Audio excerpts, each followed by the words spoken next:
The flames danced violently against the midnight sky, painting the darkness in hues of orange and red. The smell of burning wood and livestock filled the air, a sickening combination of loss and destruction. Daniel Carter stood frozen, his heart hammering against his ribs as the crackling inferno consumed the barn his grandfather had built with his own hands. His horses neighed in terror, their cries mixing with the wailing of sirens in the distance. His fingers trembled as he reached for his phone, struggling to dial 911.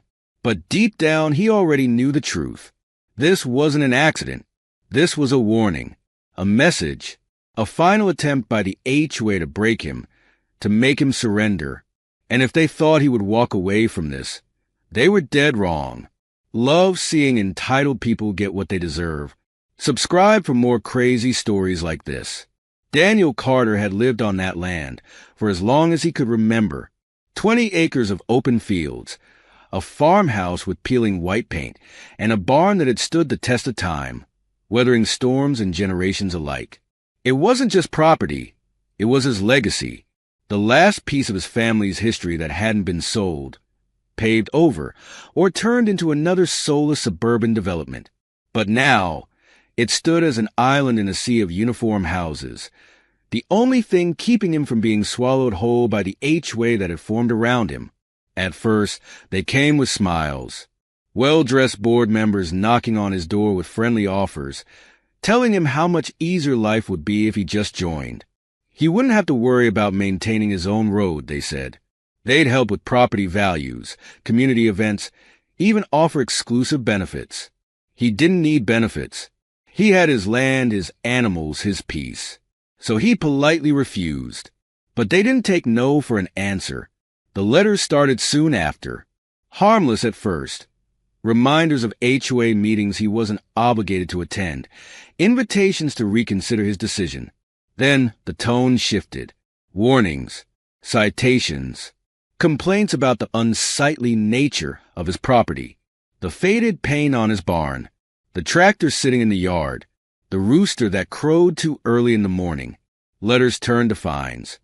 Fines he legally didn't have to pay but were sent anyway, piling up in his mailbox like a constant, nagging threat. Then came the inspections.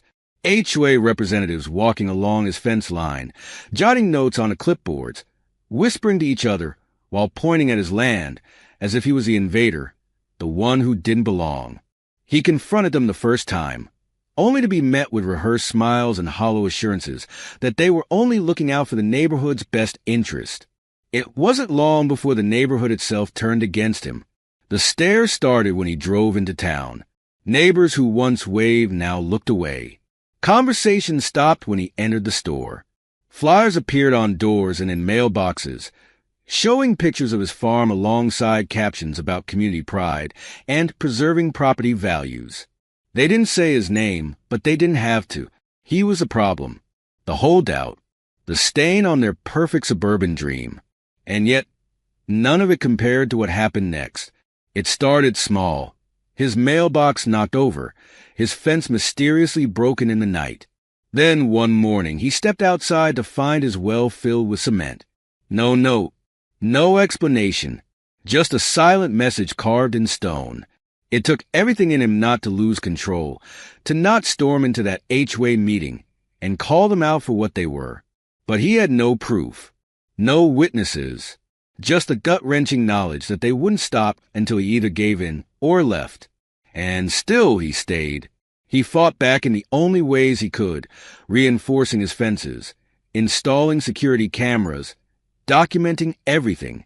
But even as he tried to hold his ground, he couldn't shake the unease settling deep in his bones. Something was coming, something worse. He just didn't know when. That night, he found out. He had been restless, unable to sleep, pacing the porch with a cup of coffee when the barking started.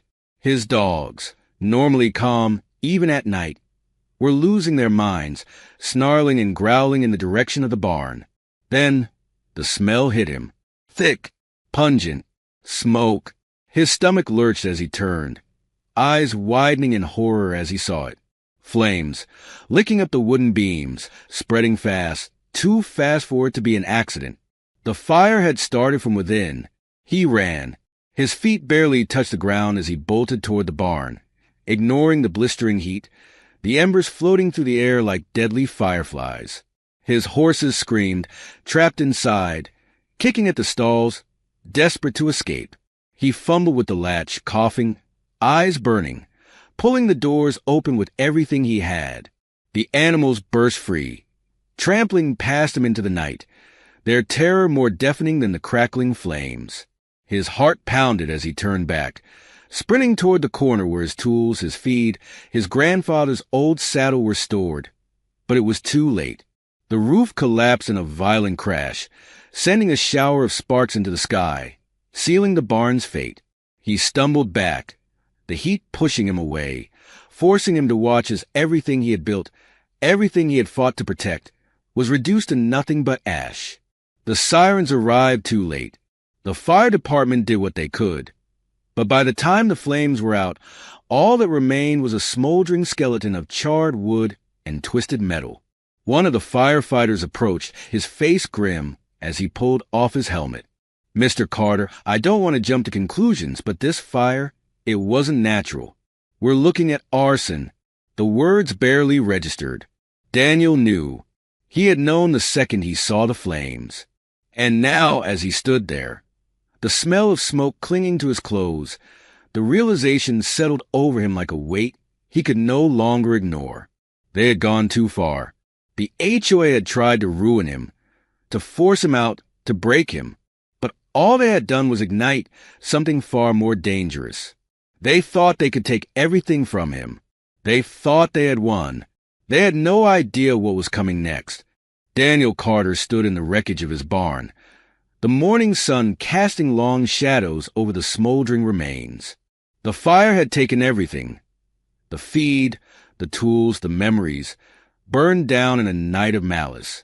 He barely slept, the scent of smoke still thick in his lungs, his muscles aching from the exhaustion of fighting a battle he had no way of winning. But this wasn't just about a barn. This wasn't just another act of intimidation from a group of entitled suburban overlords. This was war. The moment the firefighters confirmed arson, Daniel knew exactly who was responsible, even if he didn't have the proof yet. The HOA had spent months trying to force him out, and when their petty fines, their threats, their social exile hadn't worked, they had resorted to the one thing they knew would break most people: destruction. They thought he'd give up, take the insurance payout, and leave. They thought they had broken him, but they had only made him angrier. The first thing he did was check his security footage, his fingers shaking as he scrolled through the recordings, his gut twisting in anticipation. He watched the grainy black and white screen, eyes scanning every frame. Then he saw it, a shadowy figure moving toward his barn in the dead of night. The person carried something heavy, something that glinted in the faint glow of the security light. A gas canister. Daniel's stomach dropped. He rewound the footage, freezing the frame when a car's headlights briefly illuminated the driveway. He knew that vehicle. He had seen it before, parked outside HOA meetings, always near the front. Mark Reynolds, the HOA's vice president, the same man who had once stood on Daniel's property, clipboard in hand, warning him that life would be easier if he just complied. Now Daniel had him, caught in the act, not clear enough for an immediate arrest, but enough to force a confrontation. He printed out the footage and drove straight to the sheriff's office, his jaw clenched so tight it hurt. The deputy on duty listened, flipping through the images, nodding in understanding but offering little reassurance. "This is good evidence, Mr. Carter, but it's not quite enough. A car parked outside doesn't prove intent, and the figure, well, it's too dark to positively ID." Daniel wanted to slam his fist on the desk, wanted to demand justice, but he knew how this game worked. The HOA had money, lawyers, connections. It would take more than blurry footage to bring them down. The deputy sighed, leaning forward. "Look, I know what's going on. I know they've been after you for a long time, but you need to be careful. Whoever did this, they're not afraid to escalate." Daniel scoffed. "Escalate? They already burned my damn barn down. The deputy didn't argue. He just handed Daniel back the photos. Keep your cameras rolling. Stay alert. And if something else happens, call us immediately. Something else did happen. The next morning, Daniel stepped outside to find his mailbox not just knocked over, but ripped from the ground entirely. The post snapped in half like a twig. His fence, once strong and sturdy, had been slashed apart. Wires cut in places where the livestock could escape. His water troughs had been overturned. His crops trampled in careless destruction. The message was clear: get out. But Daniel wasn't going anywhere. He spent the entire day repairing what he could, reinforcing his remaining fences, checking every camera angle, making sure he had every inch of his property covered.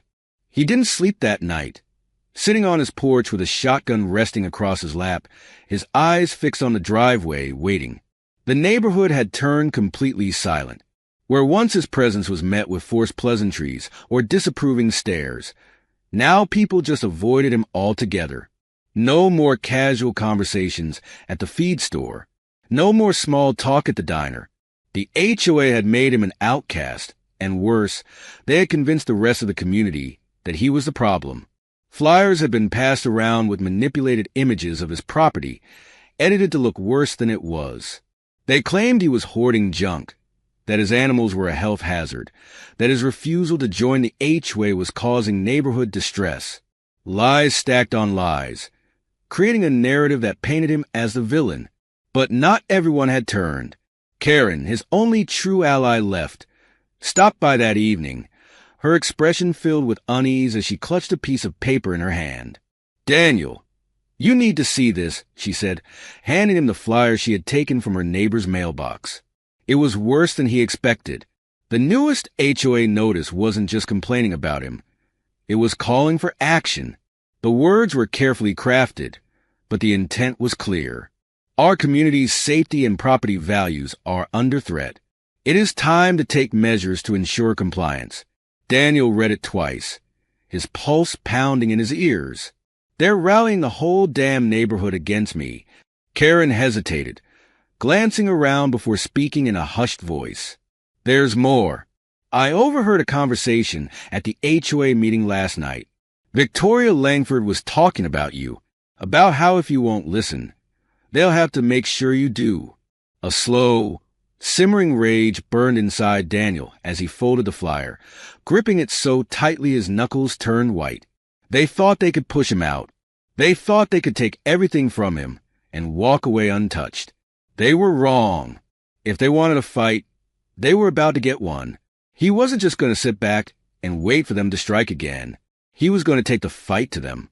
Daniel had spent the entire night waiting, gripping his shotgun, his eyes scanning the shadows for any sign of movement. The wind rustled through the trees. The occasional creak of old wood breaking the silence, but there was nothing. No figures creeping onto his land, no cars pulling up to his gate. Just silence. But he knew better than to let his guard down. The HOA had already proven they were willing to go further than he ever imagined. First, the petty fines. Then the vandalism. And when that didn't work, they escalated to destruction. They had burned down his barn, destroyed his property, turned the entire neighborhood against him. He had taken it all, repaired what he could, installed more cameras, filed reports with the sheriff, and still, it wasn't enough to stop them. He could feel it in his gut. Something worse was coming. The HOA wasn't done with him yet. The morning sun barely peeked over the horizon when he heard the sound of tires crunching against gravel. He tensed, his grip tightening on the shotgun, but when he saw who it was, he exhaled sharply. Karen. She pulled up in her old truck, her face tight with concern, stepping out with a newspaper folded under her arm. "Daniel, you need to see this." He met her at the fence as she shoved the paper into his hands. His stomach dropped the moment his eyes landed on the headline, "Local Farmer Under Investigation for Environmental Hazards." He scanned the article, his jaw clenching with every line. It was filled with complete lies. Claims that his land was improperly managed, that his animals were creating a health risk, that his refusal to comply with HOA regulations was endangering the community. Fake reports, fabricated statements from anonymous, concerned neighbors. And the worst part, the article suggested that county officials were already looking into it. "They're trying to bury you, Daniel," Karen said, voice low, eyes darting toward the houses that line the edge of his property. "If they can't get you to leave, they're going to make sure you don't have a choice." Daniel felt something cold settle in his chest, a slow, burning fury that mixed with exhaustion and frustration until it formed something dangerous. He had played by the rules. He had ignored them when they harassed him. He had rebuilt after they destroyed his barn. But this was an attack he couldn't ignore. If they got the county involved, if they managed to push this far enough, they wouldn't need to burn another building to the ground. They would come in with legal orders, with fines and regulations he couldn't fight alone. And if he lost his land, he lost everything. He turned without a word and stormed back to his house, Karen following behind him. He grabbed the folder of evidence he had compiled, photos of the vandalism, copies of the threatening letters, and most importantly, the security footage from the night of the fire. He shoved the grainy images toward Karen, pointing at the dark figure near the barn. "Mark Reynolds," he muttered. "That's his car parked outside. That's him with the gas canister." Karen swallowed hard, eyes scanning the image. "This is enough to at least get an investigation started, right?" Daniel shook his head. "Not enough. Not yet. But I know how to get what we need." That evening, Daniel did something he hadn't done in years. He attended an HOA meeting, not as a bystander, not as a target, but as a man with nothing left to lose. When he walked into the community hall, the murmurs started immediately. People turned in their chairs, whispers spreading like wildfire. He ignored them, his focus locked onto one person, Victoria Langford. She sat at the head of the long table, perfectly poised, her expression unreadable as he took a seat near the front. The meeting dragged on with the usual mind-numbing discussions about neighborhood maintenance and community projects, but Daniel waited until Victoria finally brought up his property, her voice smooth, calculated. "We have received concerns from multiple residents regarding the continued non-compliance of Mr. Carter's land, and as such, we have begun discussions with county officials about necessary enforcement." Daniel didn't flinch. Instead, he reached into his bag and pulled out the stack of printed photos. "You mean like this?" He tossed them onto the table. The room fell silent. Victoria's smile barely wavered, but her fingers tightened around the arm of her chair. Mark Reynolds, sitting 2 seats down, paled as he stared at the image of himself near Daniel's barn. "This is slander," Victoria said coolly, but Daniel wasn't done. He pulled out the article, holding it up for the room to see. "You've been feeding lies to the press, spreading rumors, turning my neighbors against me. And I know exactly why. You wanted me gone. You wanted my land. And when I didn't give it to you, you decided to take it another way." A few of the board members shifted uncomfortably. Some residents looked between each other, uncertainty creeping into their expressions. The tight control Victoria had maintained over this community for years was starting to crack. But she wasn't backing down yet. She leaned forward, folding her hands on the table. "Daniel," she said smoothly, "I understand you're upset, but these accusations. I have security footage." He cut her off. The words sent a ripple through the room. Even the board members who had been backing her looked uneasy now. Victoria's expression faltered for the briefest second before she forced a smile back into place. "That footage doesn't prove anything." Daniel stared at her, voice low, dangerous. "It proves enough. And if you don't shut this down, if you don't call off your attack dogs, I will take everything I have to the sheriff and to my lawyer. And when I'm done, I'll make sure every single person in this room knows exactly what kind of corruption they've been living under." Silence stretched thick and heavy. Victoria's eyes met his, a silent battle waging in that moment. Then, slowly, she leaned back, tilting her head. "You don't have proof of anything substantial," she murmured, almost too quiet for anyone else to hear. "And without proof, you have nothing." Daniel let a small, cold smile touched his lips. "Then I guess it's a good thing I know exactly where to get it." He stood, turned on his heel, and walked out of that meeting, leaving behind a room full of people who were finally starting to realize just how deep the rot had spread. He didn't know what would happen next. He didn't know if Victoria would fold, if Mark would crack under the pressure, or if the HOA would double down on their attack. But one thing was certain. The fight wasn't over. Not by a long shot. Daniel didn't waste any time after walking out of that meeting. The air outside was thick and humid, the sky a deep shade of blue, but he barely noticed. His mind was racing, turning over everything he had just done, everything he still needed to do. The HOA thought they had buried him, that they had pushed him into a corner with no way out, but they had underestimated just how much fight he had left in him. He climbed into his truck, his hands gripping the wheel so tightly his knuckles turned white. There was only one thing left to do. He needed undeniable proof, the kind that would force the sheriff's office to take action, the kind that would leave the HOA scrambling for cover. And he knew exactly where to get it. The next day, Daniel met with Susan Reynolds, a lawyer who had a reputation for tearing apart corrupt organizations. She was sharp, relentless, and most importantly, she hated HOAs with a passion. As soon as he laid out his evidence, his security footage, the vandalism photos, the flyers, and the newspaper hit piece, she leaned forward, her eyes gleaming with something dangerously close to excitement. "They screwed up," she said simply, tapping her manicured nails against a folder of documents. "And they're about to pay for it." She wasted no time filing a lawsuit against the HOA, naming Victoria Langford, Mark Reynolds, and several other board members directly. Harassment, property damage, defamation. The charges stacked up like a house of cards, and Daniel knew that once one fell, the entire thing would come crashing down. But a lawsuit wasn't enough. He needed criminal charges. He needed arrests. And for that, he needed someone to crack. It didn't take long. Mark Reynolds had always been the weakest link. A man who talked big when he had backup, but folded like a cheap suit when the pressure was on. The sheriff's office had been hesitant to move forward at first, but once Susan got involved, once the threat of a civil lawsuit loomed over them, they had no choice but to start digging. And when they did, it was only a matter of time before they found what they needed. Financial records showing HOA funds being funneled into personal accounts. Emails discussing strategies to force Daniel off his land.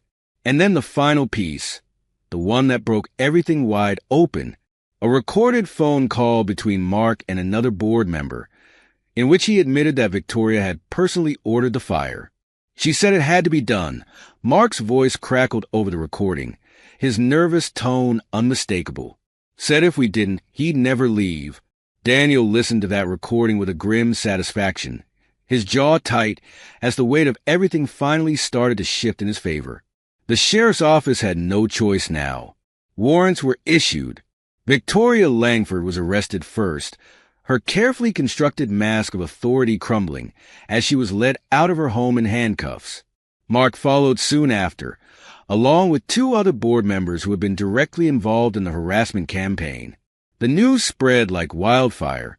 The same newspapers that had once smeared Daniel's name were now running headlines about the corrupt HOA board, about the criminal charges, about the fire. And the community, once so quick to turn against him, now whispered a different kind of story. Some came forward to apologize. Others kept their distance, too ashamed to face him. But Daniel didn't care about their guilt. He cared about one thing, rebuilding. The lawsuit moved forward, and after months of legal battles, the court ruled in his favor. $600,000 in damages. Enough to rebuild what he had lost, to replace the equipment, the livestock, the barn that had stood as a testament to his family's legacy. But more than that, it was a victory that couldn't be measured in money. The HOA was dismantled, its remaining board members resigning in disgrace. The rules that had once suffocated the neighborhood were rewritten, the power they had wielded over people's lives stripped away piece by piece. And Victoria? She wouldn't be running anything from inside a jail cell. Daniel stood on his porch, watching as the new barn took shape, Stronger than before, built with fire-resistant materials, reinforced security, and the kind of determination that couldn't be burned down. Karen stood beside him, arms crossed as she took in the sight. "You really did it," she said, shaking her head with a small smile. "You took them down." He exhaled slowly, the tension that had lived in his shoulders for months finally starting to ease. "They never should have come after me," he said simply. "And they never would again." The neighborhood was different now. Quieter, more honest, without the HOA looming over them. People seemed lighter, freer.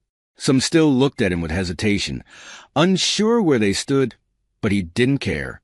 He hadn't fought this war to be liked. He had fought it to survive. And now, as he walked toward the barn, running his hand over the fresh wood, breathing in the scent of new beginnings, he knew one thing for certain. This land was his.